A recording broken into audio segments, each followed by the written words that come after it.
Dr. Gerald Brooks Leadership Podcast.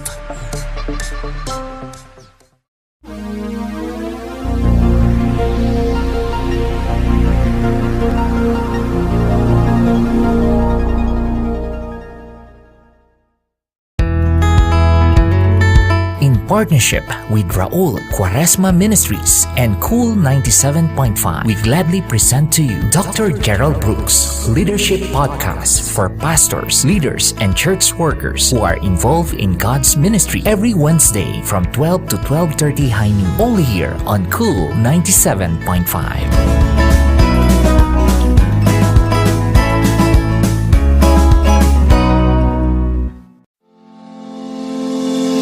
Welcome to the Gerald Brooks Leadership Podcast, a deep dive into biblical leadership with pastor and author Dr. Gerald Brooks. Hi, this is Gerald Brooks. Thank you so much for joining me for today's podcast. Hey, I want to take a minute. I want to talk to you about leadership adjustments. Leadership adjustments, just those constant adjustments we have to make as leaders so that we stay on track, that we don't miss what God wants us to have, and that we are really focused on where God wants us to go. So I want to talk to you about some common leadership adjustments. Here's the first one: ditch networking. You know, society talks about networking all the time. If you've gone to any kind of management school, you've gone to any kind of business school, they will talk about the power of networking, that you need to make sure you have a database up to date on the people that you know, the individuals you know, and that you are literally in a place that you are beginning to leverage and network with people. But when it comes to leadership, you need to ditch networking. Now, someone says, does that mean I don't meet people? Sure, you meet people. Does that mean that you don't engage with people? Sure, you engage people. But see, networking has a motive behind it. Here's what networking says: I want to know you because you can help me. I want to know you because you can help me. But see, God has a different premise. And it's not networking, but it's helping. And what God says is, help those who may never help you. Where networking focuses on those that can pull you higher. Helping, from the biblical view, focuses on people who may never contribute. But what the Bible says is this: if you will help people who may never help you, there will be people who will help you that you never thought would help you. And see, if you'll ditch networking, what you do is you begin to go into God's Rolodex, man, an old term there. You'll go into God's database, and you'll be surprised out of the blue. People will help you that you thought would never help you. People you thought never knew you, that they will help you. So if you're going to make an adjustment in leadership, let's start with this: ditch networking. Don't just look for people who can help you. How about this? You look for people that you can help. Another adjustment: it's about capacity, not crisis. It's about capacity, not crisis. Now, this one comes a little bit from the chair that I sit in, because I get a lot of calls from people that would be prolific leaders, and they're in charge and influential. But here's what goes on. Because they're prolific and because they're in charge, they many times will tell me stories like this. Well, I met with this person on my staff and we talked about this problem. Well, I met with this person on my team and we talked about this problem. And I met with this individual and they brought me a problem over here. Here's what I want you to get. Everything that they're talking about is a crisis or a problem, which means this: they are only going to grow up to their problems. They're never going to grow into their capacity. One of the things that leaders need to make sure is that they have meetings that are not problem-oriented, are problem driven, but that they are literally beginning to articulate and they're literally beginning to say, hey, I want to focus on our capacity, not our problems. Because if the only time you're ever talking to your team is about problems, you'll never help them reach their capacity. Your organization will never reach its capacity. How about this? Walk into a room and say, here are 3 core principles that I think make us better. And they make us better, and you begin to elaborate, and you begin to discuss, and you begin to challenge. And so as a result of that, what happens is better begins to be the equation instead of problems. Your capacity is grown instead of just meeting a critical crisis need. And that's one of the things that leaders have to adjust. Never let every meeting you're in be about crisis. Let there be meetings that you've developed that focus on capacity. How do I grow the capacity of an individual? How do I grow the capacity of a team? How do I grow the capacity of my organization? What are the principles? What are the skill sets? What are the nuances? So do not fall into the trap of meeting by crisis. Instigate meetings that are about capacity. So ditch networking and help people. Make it about your capacity and not just crisis. How about this one? Another adjustment. Easy answers are seldom the best answers. Easy answers are seldom the best answers. Now, here's the reason this is critical to leadership, because leadership is about hard, not easy. It's about the difficult, not the comfortable. And so leadership is about hard, not easy. So let me give it to you this way. Sometimes you've got to do the hard thing and you've got to tell the truth even when you don't like it. So you're going to have to face up and say, hey, there's some things I need to say, and they're not easy. They're not comfortable. They're not convenient. They are just things that have to be said. Well, tell the truth even when you don't like it. Here's another hard thing about leadership. Bad news doesn't get better over time. Bad news doesn't get better over time. I watch leaders do this all the time. They think the longer they wait, the better the bad news will become. Well, I just can't tell them. Well, I'm just not going to say this. All you're doing is making bad news worse. Because usually you know it's bad news. Usually others on the team know it's bad news. And see, if you're not the individual who can face up and say, hey, I've got to share some difficult news with you, you're just not going to be an effective leader, because sometimes you've got to speak about that. Here's another one I'm a firm believer in, and you've got to understand, I work with attorneys all the time, and because I get pulled into events with pastors and leaders that many times are legal in nature, I get to interact with a whole lot of them. But what I would say to everyone is understand legal advice doesn't trump right. What that means is lawyers will tell you legally what is true. But legally, what is true does not necessarily mean right.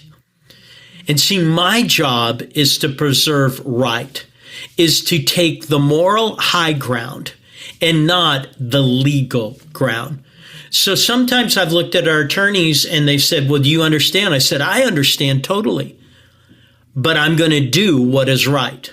Well, they say that could create jeopardy. I said, it doesn't matter. I'm going to do what is right. What I've learned is I will stand before God based on right, not based on legal. And so sometimes it's hard because you'll look at attorneys that you're paying a lot of money to, and they're going to sit there and look at you and they're going to say, hey, this is what you need to do. You can't tell anyone, you can't mention anything, you can't say anything. And here's the bottom line. Legal advice never trumps right. And you also need to understand that your words matter. but no words are words. See, when you go silent, you're saying something. And sometimes we think, well, I'm just not going to say anything. You're saying something when you're not saying anything. And sometimes we think, well, not saying anything is the best thing. When you're not saying anything, you're saying something. Your words matter, and no words are still words. So leadership adjustments, ditch networking, help people. It's about capacity, not crisis. Easy answers are seldom the best answers. How about this one? You don't go high without help. You don't go high without help. See, if you take leadership on a scale of 1 to 10, and you say 10 is the top echelon of leadership, and you put it up there, and you say 5 is the middle of leadership, what I found is talent can get you to 5. Determination can get you to 5. But if you're going to get above 5 and you're going to get 6, 7, and 8, you need help. Now, some of you are really talented, and I get to be around some of the talented young guns in society, and they just soar up here. It's easy for them because their talent is so high. But because their talent is so high, they get to 5 and they think, man, I'm going to get to 6, and then they start struggling. Well, I'm going to get to 7, and then they start struggling, because here's what you have to learn. Your talent will take you halfway there, but relationships are what take you further. So when it comes to flying a plane, do you know what? They don't give you the keys to the plane until you've flown with an instructor.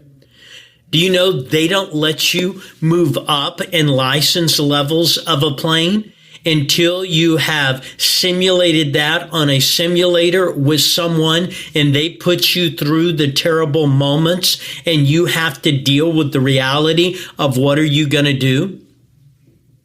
See, that's what happens. They know if they're going to trust you with a plane, you need people sitting in the seat next to you.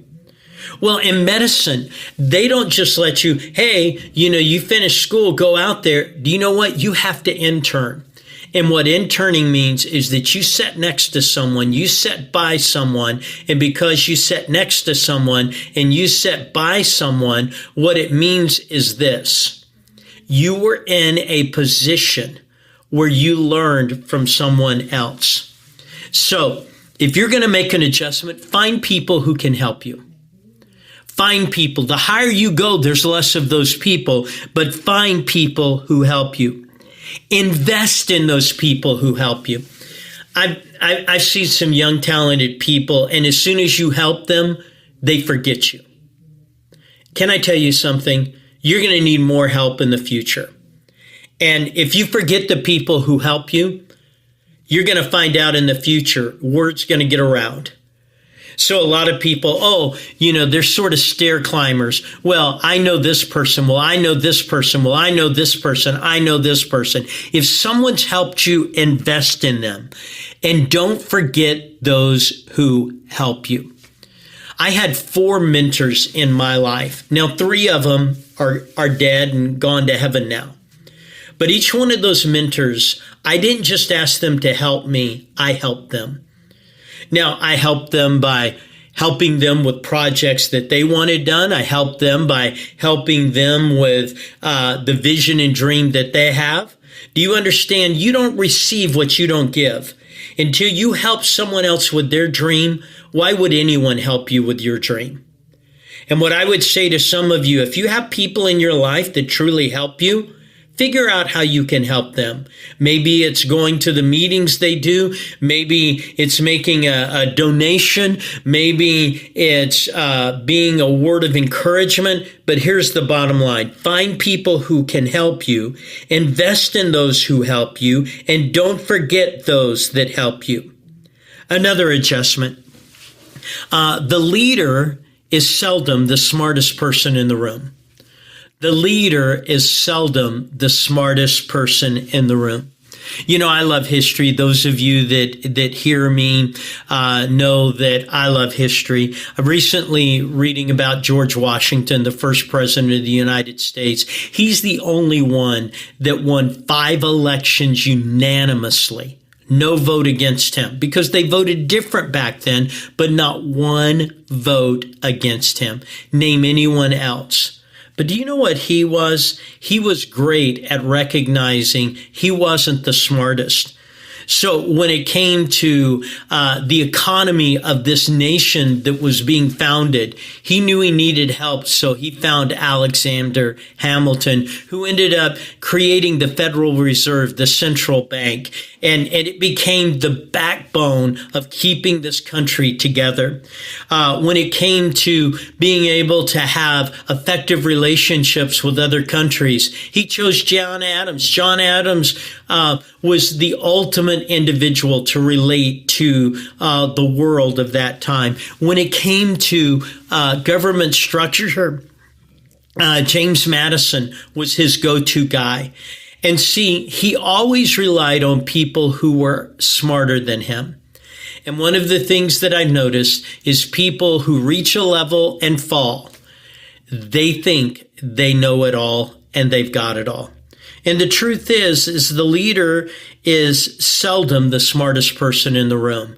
There are people that are smarter than you at some things, and you need to rely on them about those things. I've talked about it before on other podcasts. You have to be a networker of knowledge. Another adjustment. The front line is always better than the back room. Many times we watch people who are trying to facilitate plans for the future. And what they do is they go into the back room and they get a few key CEOs together. And when they get them together, they start talking about all the things that they need to do. Well, here's the thing. They don't have the frontline experience. They're not interacting on certain levels where things are going to be implemented.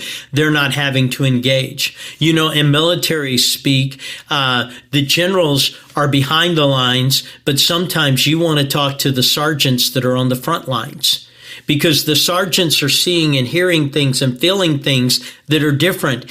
And always stay connected to the front line and not to the back room. Make sure that you have a frontline relationship skills. Here's another adjustment. Bad leaders are great to learn from. Now, I didn't say they're great to follow. They're great to learn from. Now, the reason they're great to learn from is there's more bad leaders than good leaders. And because there's more bad leaders than good leaders, they're easier to find. But when you see a bad leader, ask yourself these questions. What should they do? What shouldn't they do? What should they have done differently? See, it begins to give you a context for the content that you're going to draw. And when you begin to look at leaders, I remember, and I've talked about this book is not in print. People have tried to find it. It's not. But it was entitled, Why Smart People Do Dumb Things. I got it nearly 35 years ago, and it was just a book of brilliant people who did dumb. And they would tell the story, and you'd think no one could do this. And then they give you the name of the person, and you would think, how in the world could someone as famous as this individual have those actions? I learned more from that book because it was about smart people doing dumb things. I learned from other people's failures. So let me give you some leadership adjustments. Ditch networking. Just help people. It's about capacity. It's not about crisis. Easy answers are seldom your best answers. You don't go high without help. And leaders are not necessarily the smartest in the room. And the front line is better than the back room. And bad leaders are great places to learn. I want to say to you that most leadership, once you establish your leadership model, is just about adjustments. And I want to encourage you, make the small adjustments. I think that these leadership adjustments will help you. Thank you so much. Thank you for listening to the Gerald Brooks Leadership Podcast. If you'd like more information on Dr. Brooks's books, audio, or speaking engagements, please go to geraldbrooksministries.com.